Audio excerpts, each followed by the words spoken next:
Com mais de 100 anos de história, o Teatro Municipal teve seu palco ocupado por grandes companhias de ópera e de dança, por espetáculos de música orquestral, canto lírico e por grandes solistas da música erudita.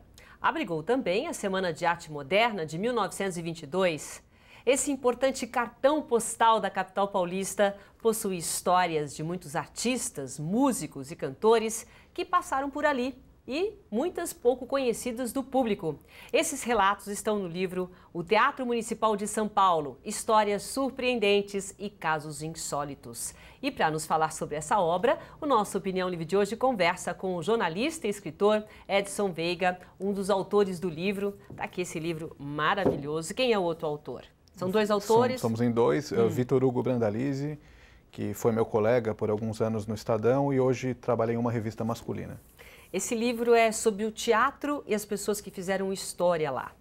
Então vamos lá, como é que surgiu esse interesse? Você deve gostar muito de teatro, né, para se dedicar, ou foi uma coisa essencialmente jornalística? Bom, foram 4 anos de pesquisa e de trabalho entre pesquisa, apuração, entrevistas, quase 200 entrevistas. Reviramos aí vários arquivos. Mas por quê? Pelo tempo? Porque, qual exatamente, porque na minha atividade jornalística eu sempre cobri a cidade de São Paulo, mas com essa pegada de patrimônio, de história, de curiosidades de São Paulo. Patrimônio, não a parte cultural no sentido de teatro? Não, cultural mais no sentido de história, de curiosidades de São Paulo. Ok. E aí nesse meio tempo, claro que acabei tomando contato com algumas histórias interessantes do Teatro Municipal, que nessa época, no começo do livro, ele estava passando por uma obra de restauro muito grande, que nós acompanhamos, eu acompanhei como repórter esse restauro. E até então sem pensar em escrever sobre o livro. Até então sem pensar.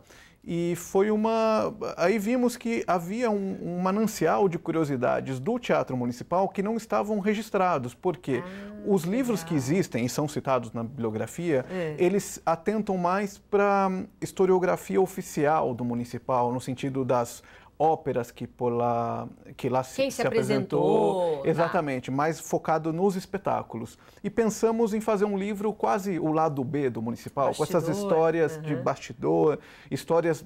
No livro tem histórias até de gente que nunca entrou no Municipal, mas que tem uma ligação, porque o taxista que trabalha ali na frente e vive levando e trazendo artistas, mas nunca entrou no Municipal. Que legal. Essa figura está ligada ao Municipal. Então entendemos que o teatro, ele mais do que um endereço, mais do que um marco arquitetônico, ele é um personagem da cidade. É difícil o paulistano que não tenha uma afeição, um carinho, mesmo que nunca tenha entrado lá, que não tem essa imagem do Municipal. E essa foi a ideia, o teatro como personagem. E como é que você foi juntando essas pesquisas, quer dizer, desde o motorista de táxi, porque aí você teve que buscar. Como é que você alimentou esse teu projeto? Bom, no começo fizemos, o Vitor e eu, fizemos uma lista mesmo de prováveis histórias, então pegamos ali, esboçamos uma linha do tempo com todos os acontecimentos importantes do Teatro Municipal. Aí você se pautou pelos acontecimentos mesmo culturais que aconteceram. Apesar do livro ele não ser linear, ele está baseado em personagens. Olha como é lindo, né? A gente já mostrou algumas imagens. É muito lindo. 100 anos, né? 102 agora. 102 anos. Ele é de 1911. Então, apesar do livro ele ser pautado pelos personagens, quem lê o livro do início ao fim, ele consegue entender tudo o que aconteceu na história do Municipal de mais relevante, mas sempre baseado nos personagens. Então, com essa linha do tempo, começamos a elencar quem seria o personagem mais adequado para aquele período. Tá, então você dividiu cronologicamente pelo período, né? Desde Sim, apesar... Aí na confecção do livro, é claro que isso não ficou de uma maneira linear, para não ficar chato, maçante, mas lendo o livro como um todo, você consegue entender todos os períodos importantes do teatro. Aí eu digo as 3 grandes reformas, a inauguração, a Semana de Arte de 22, as manifestações contra a ditadura militar que aconteceram lá dentro, e até movimentos populares. Por exemplo, em 1915, houve uma grande manifestação da colônia italiana que lembra muito isso que aconteceu há pouco tempo aqui em São Paulo, das pessoas pedirem, no começo era por preço mais barato do ônibus. A manifestação da colônia italiana em 1915 era porque eles queriam um ingresso mais barato para a ópera. E foram às ruas, toda a colônia foi às ruas e no final das contas não conseguiram diminuir o preço da assinatura, que era uma assinatura anual, mas conseguiram um espetáculo a mais naquele ano, quer dizer, pelo mesmo preço levaram um a mais. E isso está presente no livro também. Como é que nasceu o teatro? O teatro, bom, era uma necessidade da elite ali, tanto dos imigrantes que estavam acostumados com esse tipo de espaço na Europa e também a elite cafeicultora que existia aqui no estado de São Paulo, que achava que São Paulo precisaria deixar de ser provinciana e ter um espaço aí para a arte erudita. No começo o teatro era só arte erudita, não era como hoje que também há espaço para espetáculos populares. E a primeira menção ao Teatro Municipal nas atas da Câmara Municipal ainda são de 1890, ou seja, 21 anos antes da inauguração, quando estava em discussão qual seria o melhor terreno que a Prefeitura poderia doar para a construção do futuro Teatro Municipal. E isso foi discutido há muito tempo, o próprio jornal Estado de São Paulo noticiou, e isso foi também uma fonte de pesquisa para a gente, esses exemplares antigos. E até que no início dos anos, na virada do século XX, a Prefeitura começa a construir o Teatro Municipal, que foi inaugurado em 1911, já com uma curiosidade, porque a data de inauguração prevista era 11 de setembro de 1911. E, inclusive, isso é o que aparece 11 de setembro, que na época não tinha essa carga que tem hoje. 11 de setembro é marcante de alguma forma no planeta. E isso foi a data que foi até impressa nos convites. Se você procurar dos registros da época, tem essa data, no memorial que foi entregue para quem participou da inauguração. Só que o cenário para a estreia vinha da Argentina, onde já tinha o Teatro Colón. E esse cenário atrasou a chegada, então só foi inaugurado no dia 12 de setembro, apesar da data ter sido marcada como 11. E a inauguração, aí aconteceu um fato emblemático para a história de São Paulo, que foi o primeiro congestionamento em São Paulo, né? É mesmo? A inauguração do teatro, essa história é sempre recorrente, aí que foi o primeiro congestionamento, que todos que tinham... E aí ficou, né? E ficou. Foi crescendo. Pois é um problema antigo. Mas é uma obsessão nossa no livro, era tentar descobrir quantos carros participaram desse congestionamento. Imagino vocês fazendo essa pesquisa, vocês dois. E aí cruzamos listas. Os jornais da época publicaram nomes de todos os que estiveram na inauguração. Era chique, né? Estar na inauguração do Municipal. As pessoas iam todas muito arrumadas. Sim. E aí cruzamos a lista com os nomes de todos os que estiveram na inauguração com a lista dos proprietários de carros na época em São Paulo, porque provavelmente quem tinha carro foi de carro. E chegamos ao número... questão até de status, sim. não é? E chegamos ao número de que 118 carros foram para o Teatro Municipal naquela noite. A frota de São Paulo na época era de 300 e poucos carros. Inclusive o carro do Conde Matarazzo, que era a placa número 1 de São Paulo, né? Foi o carro emplacado como número 1. Participou desse congestionamento. E depois, também, muito importante, foi a Semana de Arte Moderna, né? Também foi bem pontual. A Semana de Arte Moderna, ela, sem dúvida, foi um acontecimento cultural, talvez mais importante do Brasil na primeira metade do século XX. Acabou alicerçando aí todas as manifestações culturais seguintes, de alguma maneira. E aconteceu no Teatro Municipal. E isso também, claro, retratamos aí no livro, alguns personagens da Semana de 22 aparecem no livro, né? O caso do Oswald de Andrade, do Mário de Andrade, do Graça Aranha, vários modernistas são retratados, mas uma informação também que o livro traz de maneira inédita é com relação à participação do Vitor Brecheret, o escultor, famoso aqui em São Paulo pelo Monumento às Bandeiras e outros tantos monumentos de esculturas nas ruas de São Paulo. Há uma controvérsia aí na bibliografia se ele participou ou não da Semana de 22, porque algumas documentações dizem que sim, outras que não. E aí encontramos várias citações até dele, cartas, ele sempre se dizendo modernista, sempre tendo orgulho de ter participado. Mas descobrimos que essa dúvida que pairava era porque o Vitor Brecheret, nesse ano de 22, ele estava em Paris, ele ganhou uma bolsa de estudos, estava estudando, ficou alguns anos lá. Então, realmente, fisicamente, ele não esteve. Mas ele enviou de navio algumas obras que estiveram expostas e ele se considerava um participante à distância. Afinal, as obras dele estavam no Teatro Municipal na semana de 22. Quando você coloca, por exemplo, a semana de 22, no livro, você explica o que aconteceu na semana de 22 ou você coloca no contexto da divisão cronológica que você fez? Então, a divisão cronológica foi algo que ajudou a organizarmos os perfis, mas o livro, cada capítulo é o perfil de um personagem. A semana de 22, é claro que ela é explicada, de certa forma, mas ela aparece, até pelo tamanho, pela grandiosidade, pela importância, ela aparece em vários perfis. Ela aparece no Vitor Becheré, ela aparece no Oswald de Andrade, que foi o grande... Você foi escolhendo personagens, pessoas. Sim, o livro é todo voltado para as pessoas. Vamos falar de uma, então. Você pontuou as pessoas, mas também colocou o assunto, o tema. Sim. Então, a gente separou algumas histórias aqui. Vamos, pelo menos antes do intervalo, assombrações no Teatro Municipal. Isso é muito interessante, porque essa história de assombrações, ela é muito, essa lenda de assombrações... Teatro mal assombrado. Ela é recorrente ao longo da história. Sempre tem alguém que conta que viu uma assombração, um piano tocando sozinho. E isso foi muito culpa, entre aspas, dos zeladores do Municipal, que até o ano 2000 existia uma pessoa que morava, um caseiro no Municipal. E o principal que adorava contar essas histórias era um zelador chamado Arlindo de Souza. Ele nasceu no mesmo ano do Municipal, em 1911, e em algum momento da vida dele ele descobriu que existia alguém que morava no Municipal e colocou como meta da vida dele um dia morar no Municipal. Em 39 ele pediu emprego, virou ajudante geral, virou um faz-tudo lá no Municipal, até que em 66 vagou a função de zelador, ele se candidatou, acabou realizando o sonho dele, que era morar no Municipal. E ele se dizia muito cético, assim, do tipo que só acredita no que via.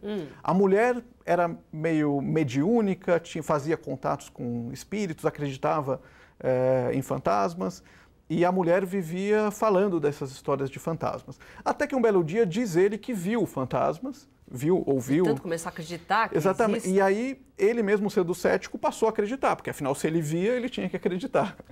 E ele adorava contar essas histórias. Uma delas era que tinha um piano que, durante as madrugadas, sempre tocava sozinho.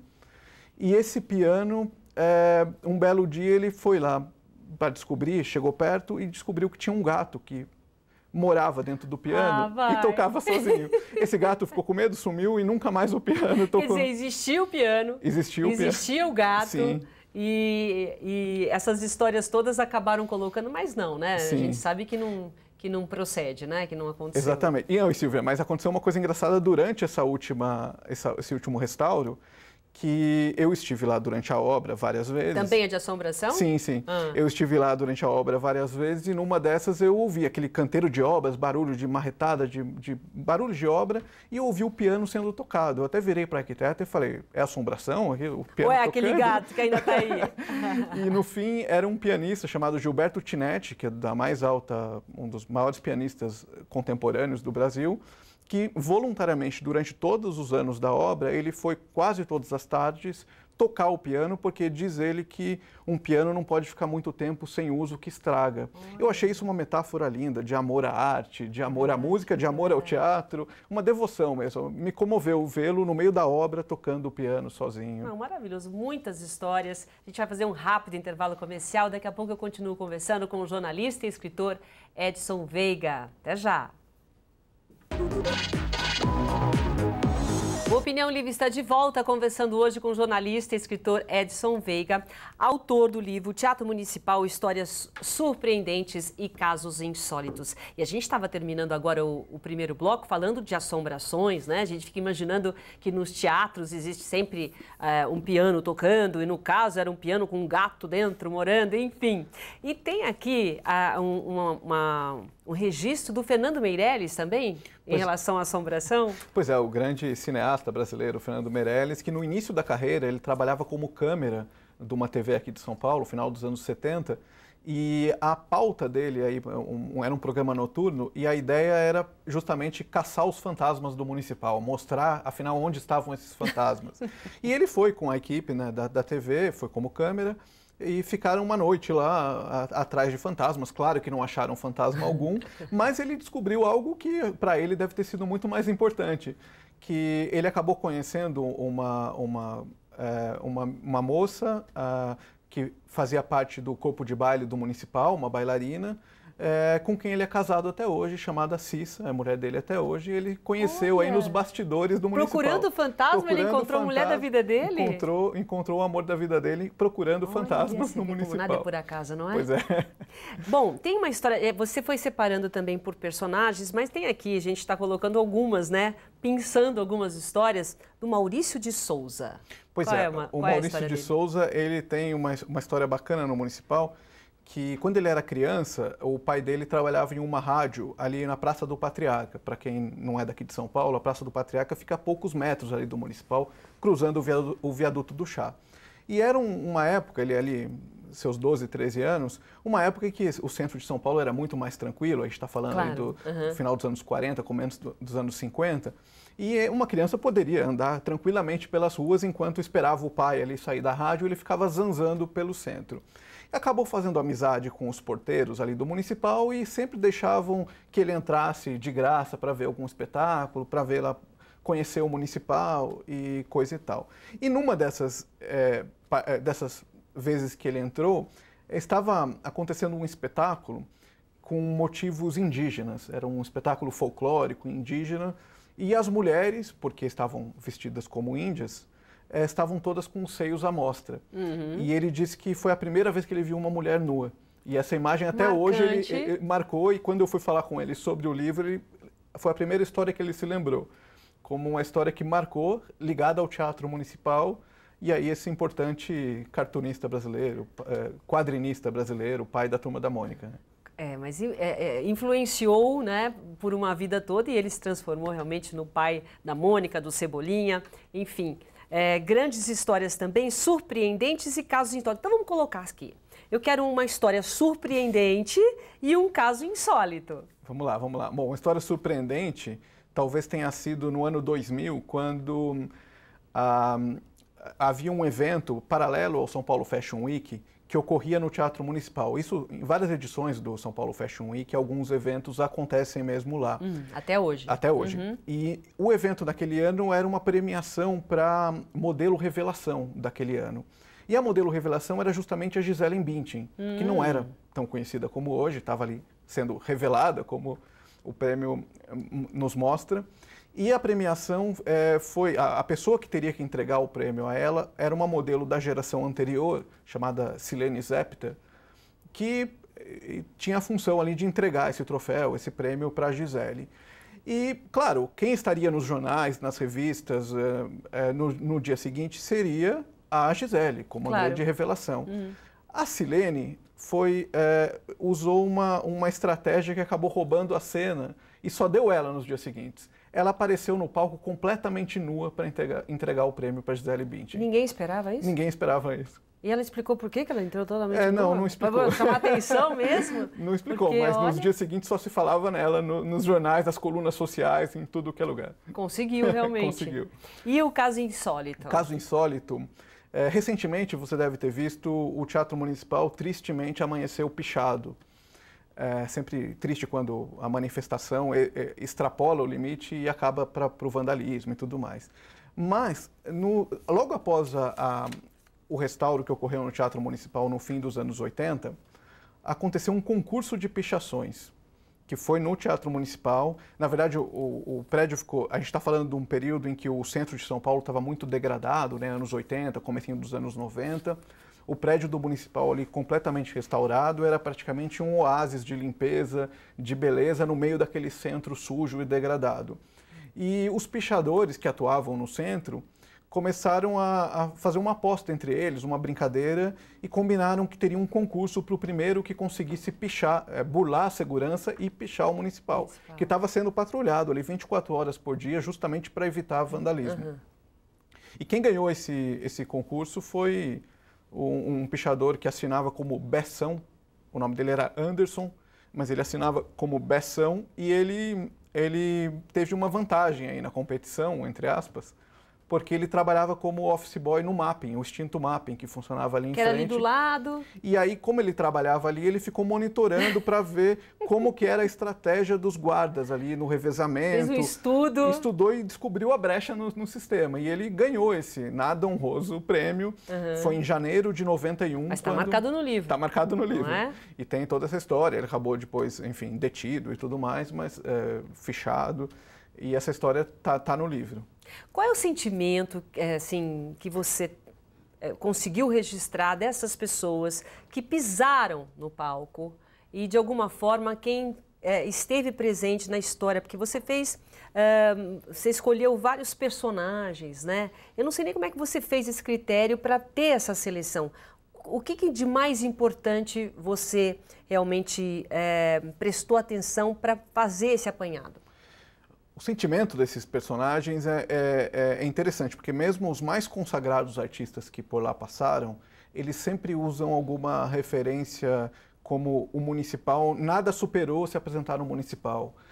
O caso, por exemplo, do Eleazar de Carvalho, o grande maestro, não é mais vivo, mas enfim, um grande maestro, aí, principalmente dos anos 70, ele tem depoimentos registrados dizendo que ele regeu orquestras no mundo todo. Mas estar no municipal era como vestir a camisa da seleção brasileira. Mas por quê? Por toda essa... que era diferente? Pelo glamour, pela história? É diferente porque somos de São Paulo. Porque esses personagens, em geral, ou são daqui ou viveram aqui muito tempo. E o municipal acaba sendo um símbolo, tendo essa aura até de inatingível. E quando a pessoa consegue, o artista consegue estar lá... Ele galgou, chegou no topo da carreira. O Hamilton Godoy, do Zimbo Trio, também tem uma história muito interessante sobre essa importância do municipal. Ele é nascido em Bauru e logo ainda na adolescência, na juventude, ele acabou tendo a oportunidade de se apresentar no municipal pela primeira vez. E ele conta que para ele o mundo podia acabar naquele momento.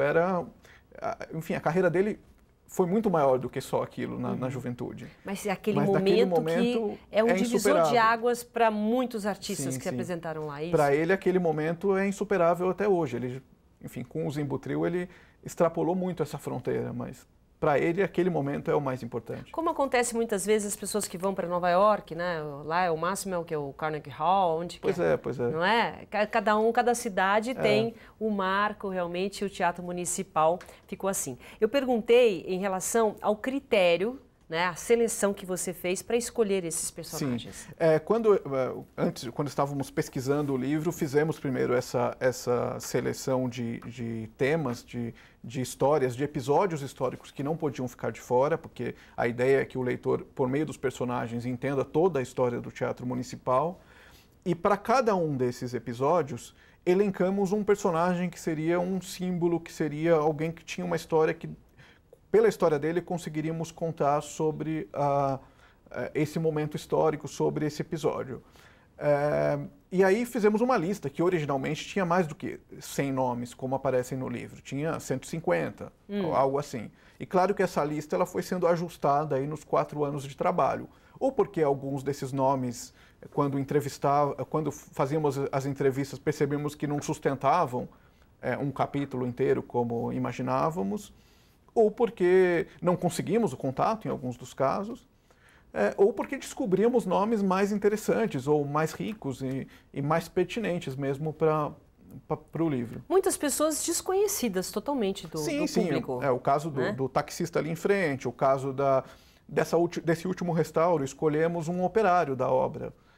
Para contar esse último restauro foi por meio de um operário que nunca nem tinha vindo para São Paulo. Nascido no interior da Bahia, veio porque a empreiteira recrutou mão de obra, ficou encantado. Durante a obra ele via aquilo com o maior cuidado, tinha uma devoção ali pelo que ele estava fazendo. E dizia durante a obra que o sonho dele era, um dia com o teatro reaberto, trazer a família para um espetáculo. E isso acabou acontecendo, né? Antes da reabertura, agora em 2011, a Secretaria da Cultura fez um espetáculo só para os operários e seus familiares. Que maravilhoso. E quer dizer, eles tiveram um privilégio ali, a casa deles por 3, 4 anos, eles puderam mostrar para a família, ó, fui eu que fiz esse pedacinho. Fui eu que fiz. Muito legal. Agora, qual que é a importância que o teatro adquiriu desde a sua fundação e que se mantém até hoje? Essa importância, é claro que ela é muito em relação aos grandes momentos em que o teatro sediou. Mas é interessante notar que o teatro nem sempre teve o mesmo perfil, né? Quando ele foi criado, ele tinha um perfil erudito, era muito para a elite, era um divertimento caro e elitizado. E em alguns momentos isso vai mudando. Quando o Mário de Andrade, na década de 40, foi diretor de cultura, que seria o atual secretário de cultura, ele tentou popularizar as artes em geral e o teatro também, então teve um apelo para espetáculos mais populares e com preços populares, em alguns casos até de graça. Isso foi e voltou em alguns momentos. Maravilhoso. Atualmente o teatro ele oferece atrações até grátis e também oferece grandes óperas a preços mais caros. Muito obrigada, viu? Olha, parabéns pelo seu trabalho, a gente não tem mais tempo, fica aqui a dica. O Teatro Municipal de São Paulo, eu entrevistei Edson Veiga. Muito obrigada, viu, pela sua presença. Eu que agradeço a oportunidade. Nossa Opinião Livre de hoje fica por aqui. Obrigado pela sua companhia. Até a próxima.